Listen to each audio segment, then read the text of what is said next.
Intro namin. Kaya ngayon ang ganda ng masena na may mga blessing, mga yung tawag ito, yung nabuo na ang pamilya ko, nabuo na lahat, masaya na kami. Hindi po ba? Kaya pag-uwi ko sa Pinas, sabi ko nga sa inyo, promise po yun. Pinangako ko sa Panginoon yun, magcha-charity vlogger ako. Opo. Yun po ang aking goal pag nakauwi na ako sa Pilipinas. Charity vlogger ako kasi na ano na po ako kahit papaano kahit maliit pa lang kumikita na ako sa Facebook, maliit pa lang naman. Ayun po, makita ko sa Facebook, share ko sa mga charity pagbablog ko. Yung charity vlogger ako. Promise po yun. Ayun ko yung pinangako ko sa Panginoon na yung lahat ng blessings ko na natanggap dito ay i-share ko sa dapat na deserve na matulungan. Hindi po ba?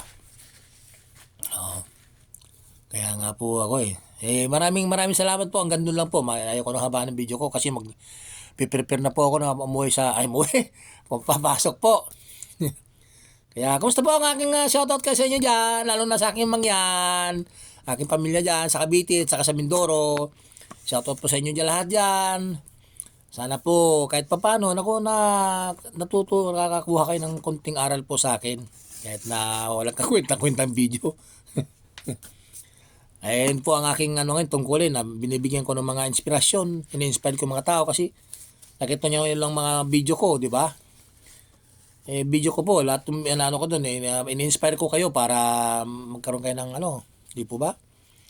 Malaman yung ng buhay ko, kasaysayan ng buhay ko kasi ngayon po kahit paano nagkaroon po ako ng blessing, gumanda po ang trabaho ko, gumanda ang sweldo, di po ba?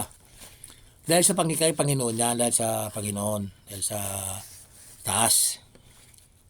Kaya kayo po, lalo sa relasyon, dapat po, may sintro niyang nyo sa Panginoon bago. Kaya maniwala po kayo sa akin. Pag kayo isang relasyon nyo sa Panginoon, nakasentro, nasa pagitan ninyo ng Panginoon sa relasyon ninyo, buong pamilya nyo, maniwala po kayo sa akin. Totoo po yun. Believe me. Po kayo. Sige po, salamat po. Maraming salamat po dyan. Shoutout sa inyo lahat ng mga followers ko, mga viewers ko po dyan. Maraming salamat po. Ayoko pang live ko sana. Magla-live po sana ako. Ayoko mag-live. Kasi pagka live po, walang ads si Mita Pag may ganito, may ads. Hindi po ba? Hindi ko alam kung kikita ka sa live o hindi. Sa ganito kasi, long video, may ads. Kikita po tayo. Hindi po ba? Kaya salamat po. Maraming salamat po ulit. Nakapag-live na naman, upload na naman ng video. Sana may natutunan ulit kayo. Okay, salamat po. God bless po. Good luck sa inyo lahat. Salamat. Good morning. Tawag nito? Second day of Ramadan. Shoutout pala sa inyo sa lahat ng mga aking mga kapatiran na Muslim. Hindi po ako Muslim, pero alam mo naman, Muslim, Kristiyano, po yan, kapatid po natin lahat yan. Wala pong pinipili. Di po ba? Para sila naman isang Panginoon na naman ang natin, di ba? Sinasamba natin isang lang, di ba? Wala naman iba. Muslim man yan, Buddhism man yan, o ano man yang religion yan. Isa lang po yan. Di po ba? Kaya yung kapatiran natin Muslim, second day of Ramadan, Ramadan Karim, mga kapatid kong Muslim. Salamat po. Good luck. God bless po.